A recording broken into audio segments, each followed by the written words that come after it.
Gente que Faz de hoje conta a história de uma empreendedora que passou por todos os problemas que você pode imaginar antes de alcançar o sucesso que ela tem hoje. Nós vamos conversar com a Cat Alvarenga, ela é sócia CEO da Fator K. Obrigado por ter vindo, Cat. Obrigada eu que estou agradecida de estar aqui. Vamos contar essa sua história que é bacana mesmo. Bom, primeiro, a ideia de ser empreendedora começou na infância, começou muito cedo ou aconteceu na sua vida? Ela aconteceu, né? Aconteceu. Eu conto falar assim que foi um por acaso, né? Ela aconteceu no meio de uma tempestade. Eu sempre Tempestade falo, perfeita, né? No começo da tempestade nunca é perfeita pra gente que tá passando por ela, né? Mas depois a gente consegue compreender que ela se torna perfeita a partir do momento que ela te amadurece, né? Não só, acho que pessoalmente, mas profissionalmente também. Como é que tudo aconteceu? Como é que essa sua história começa, por favor? Ela começa em 2019, né? Eu me separei nessa época.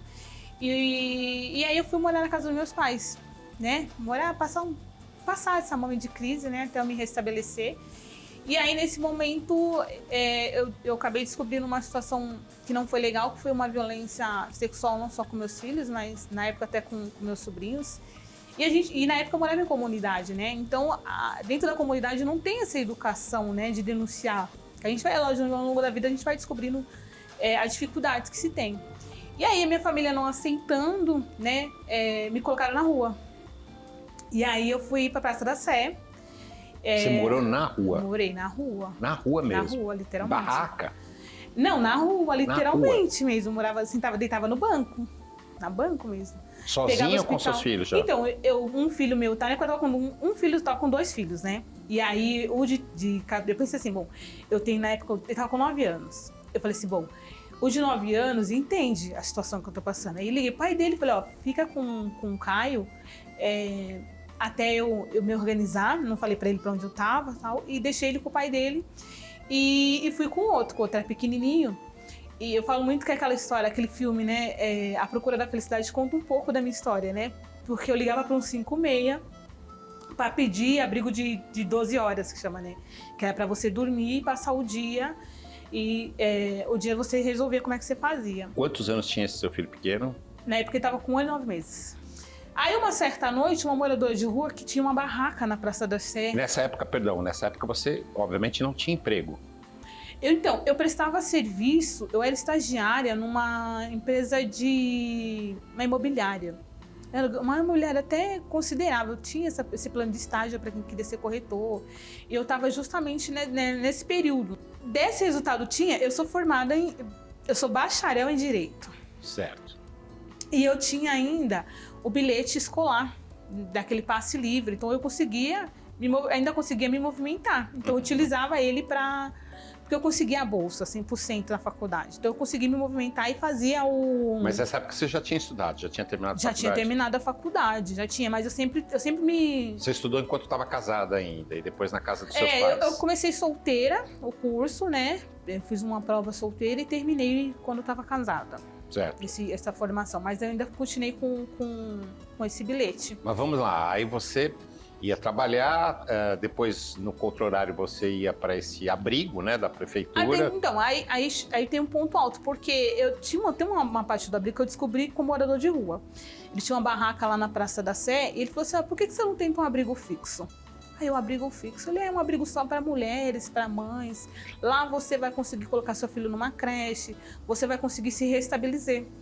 E aí foi nesse momento, ele falou com a assistente, ele me levou até um lugar chamado Chá do Padre, que tem lá na Praça da Sé, que lá tem todos os encontros, lá tem todo um trabalho, um projeto que tem social lá da paróquia.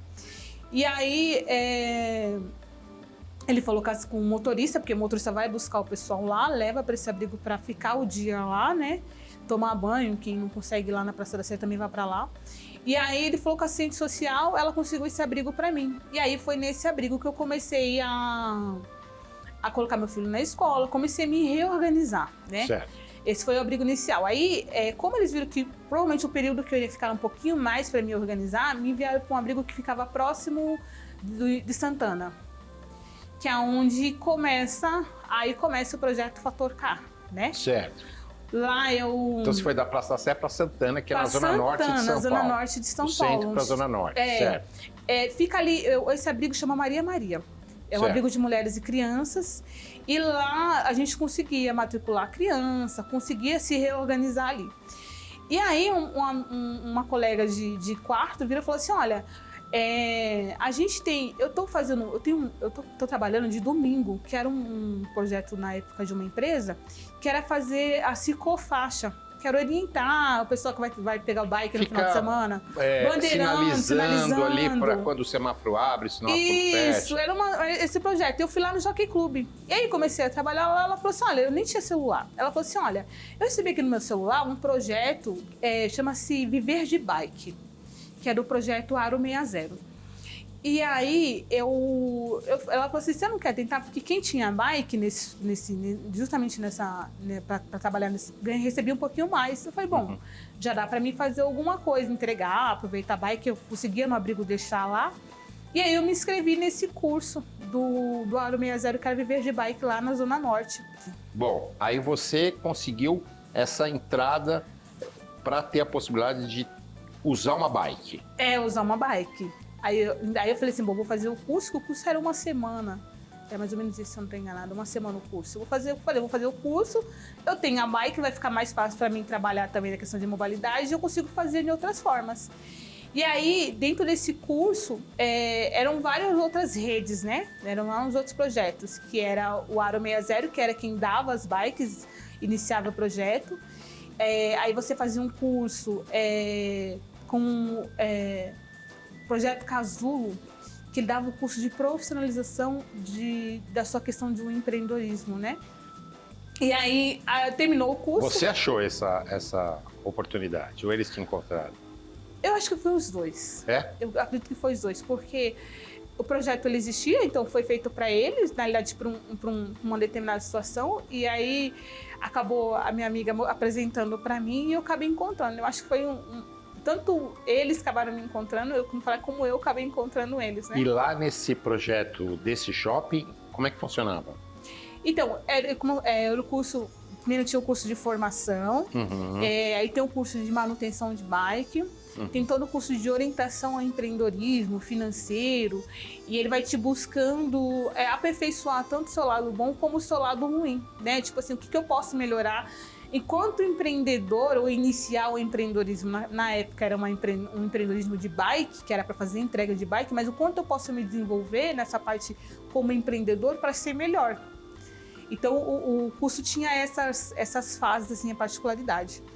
E aí acabou o curso, eu conheci um colega e ele falou assim, olha, ele explicando para ele do curso, ele falou assim, olha, por que você não abre uma empresa de transporte? E ele tinha, na época, ele fazia entrega para um grande marketplace, né? De bike? Ele fazia de carro na época. A gente ainda não tinha implantado o projeto de bike. A bike era só, por enquanto, a ideia minha era pequena, que era apenas eu fazer a entrega, ser o meu empreendedorismo, assim. E ele me deu uma ideia de por que não, né, aumentar um pouco mais isso aí. E aí a gente fez. Falei com a Jota na época, que é do projeto Casulo, que era um projeto do Instituto Center Norte, se ela não teria alguém que ela poderia me ajudar a fornecer aí, que eu já tinha conseguido montar todo esse projeto, e eu precisava só de mais algumas orientações, que eu estava pensando em ter uma empresa de entrega, né? Que eu já tinha ali alguém que poderia, já tinha uma experiência na área que poderia... Já tinha bicicleta? Já tinha bicicleta, tinha feito o curso e tinha uma pessoa que não estava acabava me incentivando, né, a empresa. Ele falou, não, te apoio. Beleza, tá bom, a gente foi, abriu a empresa, aí ela conseguiu o primeiro projeto. Através como é que fala? Do Projeto Casulo. Do Projeto Casulo com o Instituto Center Norte. Ela me apresentou para essa empresa, a gente fez a implantação. Primeira implantação de bike lá, que era entrega de execuções de cartório por bike. A gente tinha lá umas 20 bikes. Mas uma coisa que a gente não tem quando inicia no empreendedorismo eu acho que é amadurecimento e malícia que você vai adquirindo isso ao longo do tempo, né? E aí aconteceu que a empresa, vendo que o projeto deu certo e eu com a minha imaturidade, eles acabam aliciando esses entregadores e acabaram ficando com meus entregadores. Mas você aí já tinha 20 entregadores fazendo essa... Já tinha. Você já de cara contratou... Como é que foi esse salto de um projeto que você estava pensando em trabalhar sozinha para ter 20 entregadores? Ele falou assim, a gente conseguiu essa parceria, ele falou, olha, a gente está implantando um projeto aqui a gente quer implantar um projeto para entrega de bike. Então, ele começou com a minha bike, certo? Sim. E aí ele queria expandir isso. Então a gente acabou anunciando. Aí você começou a contratar gente. Sim, comecei a contratar. Isso levou quanto tempo até chegar aos 20? Foi rápido? Demorou uns 20 dias, mais ou menos. Em 20 dias você pulou de sozinha, um empreendimento sozinha, para ter 20 colaboradores. 20 colaboradores na época. Uau! E aí a gente vai aprendendo a importância do marketing, né? E entender o que era aquele projeto que ele estava propondo para mim, e qual que era, a gente fala, né, a taxação para que as pessoas pudessem trabalhar, se era uma taxa diferenciada para o mercado, o que era aquilo que ele estava me apresentando, e foi legal porque eu acabei aprendendo também com a empresa, né? Acabou aprendendo e, pelo que eu entendi aí que você antecipou, passou o seu primeiro perrengue, passou a primeira escorregada no mundo como empreendedora, como empresária. Você vai contar pra gente daqui a pouquinho essa história da Ketty Alvarenga. A Ketty Alvarenga hoje é dona de uma empresa de logística e transporte, mas, como vocês viram nesse primeiro bloco, começou tudo por causa de uma situação em que ela viveu na rua de São Paulo. E daí ela foi galgando degrau por degrau até chegar a ser essa empreendedora. A gente vai contar todos os detalhes do negócio da Ketty no próximo bloco aqui do Gente que Faz. Até já!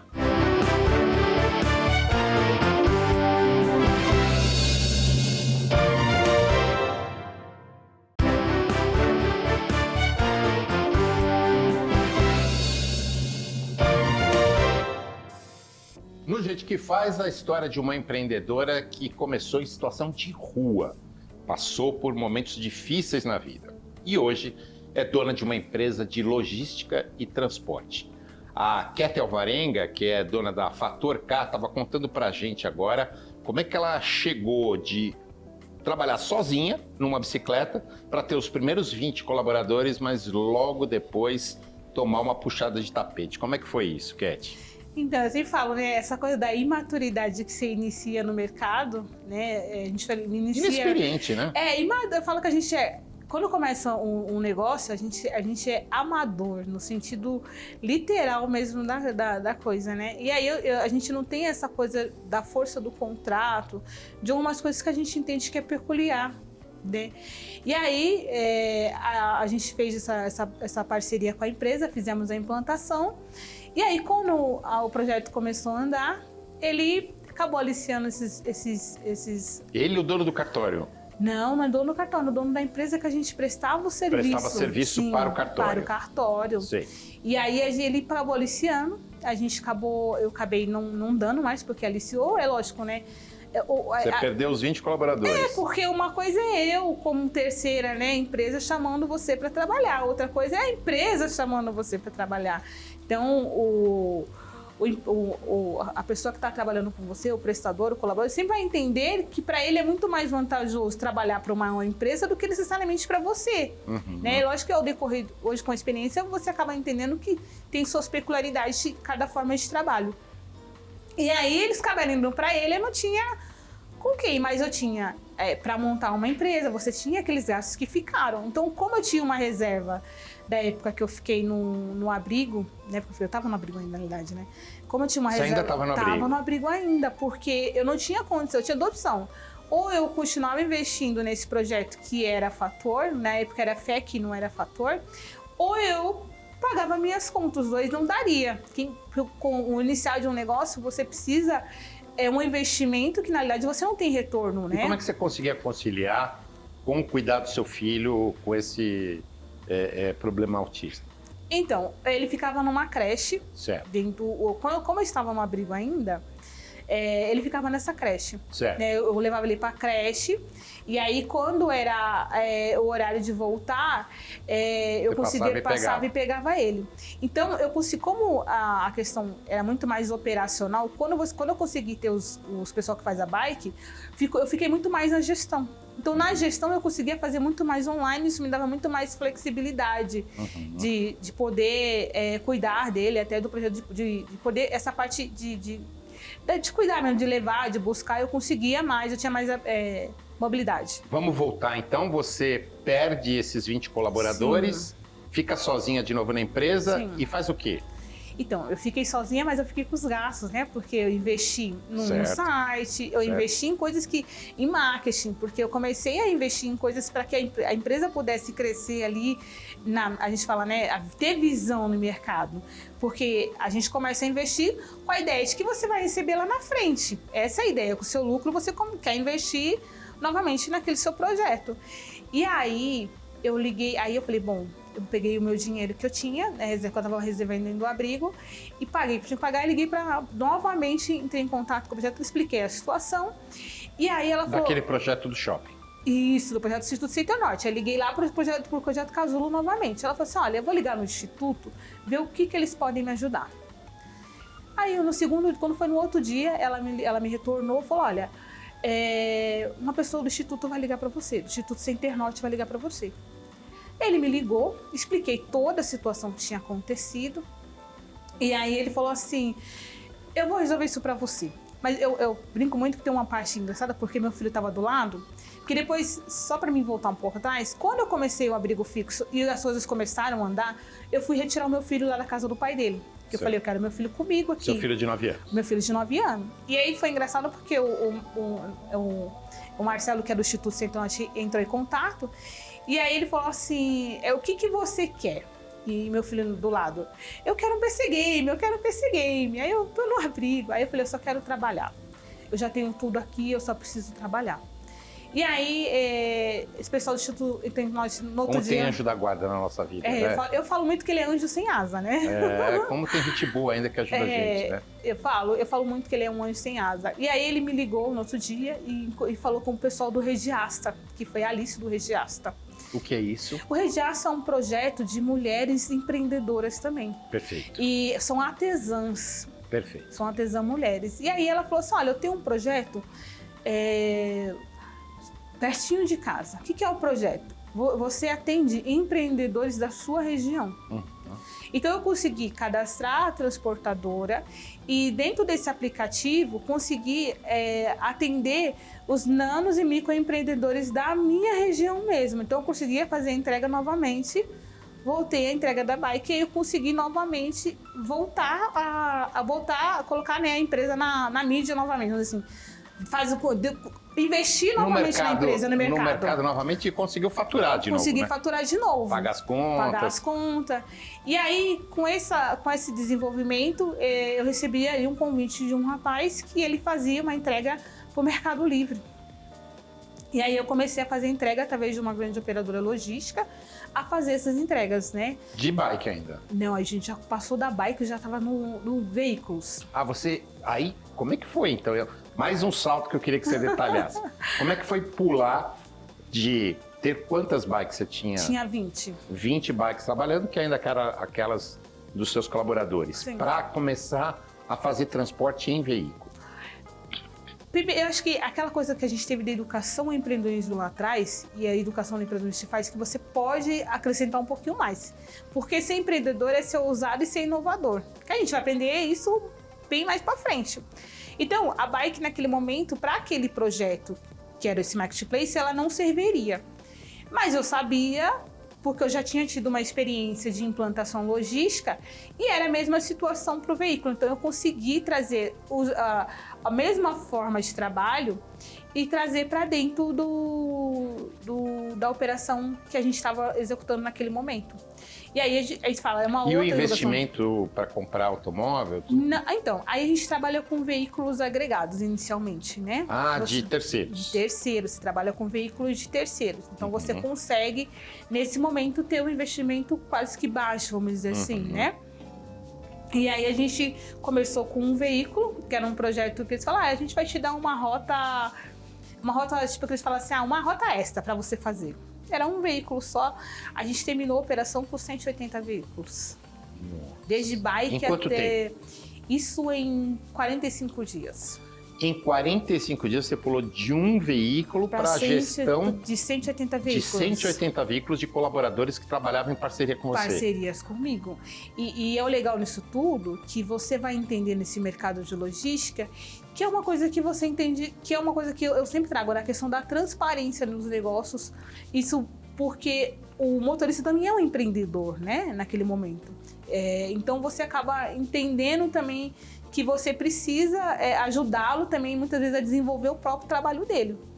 Tanto é que a ideia da Fator, quando foi criada, não era sucatear, né, e muito menos explorar, que é o que acontece em muitos, né? A ideia era de que você pode se envolver no seu trabalho, eu posso também obter lucro, mas de uma forma que ninguém ali seja explorado. Uma parceria. Uma parceria, realmente. E aí a gente começou com essa parceria.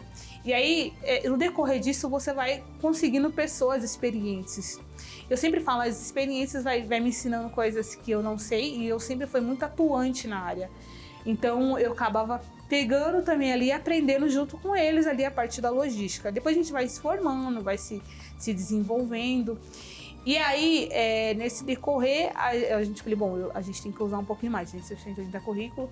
A gente conseguiu um outro projeto, que foi uma implantação de um projeto colombiano no Brasil, que era um Parcel Delivery, que era a implantação dessas entregas de aplicativo PP para restaurantes.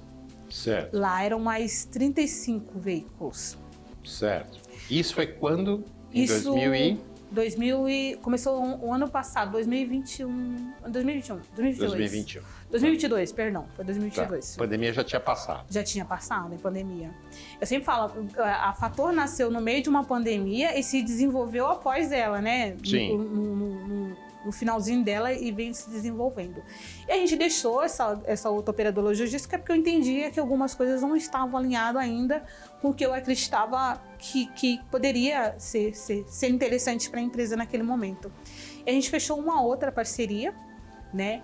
Eu sempre falo que hoje eu tenho um amadurecimento muito mais, porque você vai entendendo do correr do tempo que você tem que ter um amadurecimento até na relação interpessoal. Porque ser empreendedor, muitas vezes, você te torna numa posição que às vezes você não quer estar. Se você tem uma posição que você gosta de manusear, de trabalhar, às vezes a posição que você está não te permite, não porque você não quer, mas muitas vezes pelas pessoas que te rodeiam não entender que você é uma pessoa igual ela, que tem as mesmas dificuldades, que tem o mesmo trabalho. A diferença é que você tem uma empresa, né? Eu acho que é o segundo perrengue que eu vou sofrer aí, que como empreendedor, que é essa questão de amadurecimento nessa questão de relação de separar do empreendedorismo. Gestão de pessoas. Gestão de pessoas, que era uma coisa que eu não tinha amadurecimento nessa questão de pessoas. Que aí é uma outra coisa, eu já apanhei lá nessa questão de contrato. Muito brava? Não, eu não era muito brava, eu era muito boazinha. É o contrário. Eu era muito boazinha e isso acabou me gerando problemas. Porque quando acabou essa operação da colombiana que nós implantamos, eu tive problemas trabalhistas. Ah, sim. Porque essa questão de ser muito boazinha, né? A gente acabou tendo questões trabalhistas por essas questões. E hoje? Como é que está a empresa hoje? Hoje a gente continua desenvolvendo o trabalho. Hoje a gente tem... a gente atende hoje Facile, atendemos hoje a DHL, que é uma grande rede também, através do Mercado Livre. E a gente atende hoje nano e pequenas empresas, nas nuvens, que é uma empresa de cadeira de massagem. A gente tem um outro projeto para implantar com uma outra grande marketplace. Então, era uma empresa, eu sempre falo que é uma empresa de um faturamento. A gente saiu do Simples esse ano, né? Então, a gente está retomando um mercado muito mais forte, eu costumo falar assim, e eu acredito hoje com um aprendizado muito maior nessa questão de gestão de pessoas, nessa questão de expansão da marca da empresa, porque você entende que é importante você desenhar a sua marca dentro do mercado, e esse amadurecimento, né? Hoje você trabalha com carros, motos e bicicleta, só carros? A gente trabalha, hoje a gente tem vários tipos de moldais, né? A gente tem desde a entrega a pé, que a gente fala quando é local, até a grandes entregas usando truque, carretas, a gente faz translado, isso o Brasil inteiro, né? E hoje a empresa fatura quanto? Então, hoje o faturamento da empresa, ela está em torno de 4 milhões anos. 4 milhões ano em quanto tempo? 2 anos. Em 2 anos você construiu essa 2 história. anos. Puxa vida. A gente teve uma baixa, acho que no final de um contrato, mas foi um contrato que a gente... Isso faz parte. Então, aí a gente vai aprendendo como empreendedor, que você vai vendo outras histórias, que não é necessariamente uma falência. Acho que eu vi até um empreendedor uma vez falando que não é uma falência. Não, mas são altos e baixos. É uma forma de você entender que sua empresa precisa se modernizar e se atualizar ao mercado, né? E se preparar para o mercado. Eu sempre falo assim que hoje o aparato que a empresa tem hoje, construído ao longo do tempo, essas questões de todos os departamentos, eu acredito que foi decorrente dessas quedas que a gente teve. Porque Lógico, se não fosse essas quedas, eu não conseguiria avançar. E né? vai aprender. É isso. Kétia Alvarenga, bonita história. Ela que é a fundadora da Fator Cal, uma empresa de logística, mas começou em situação de rua. Olha só como é que ela evoluiu nesses últimos anos. Muito obrigado, viu, Kétia? Obrigada, eu que agradeço. Prazer recebê-la aqui. O Jeito que Faz volta na semana que vem, contando sempre histórias de empreendedores que fizeram a diferença.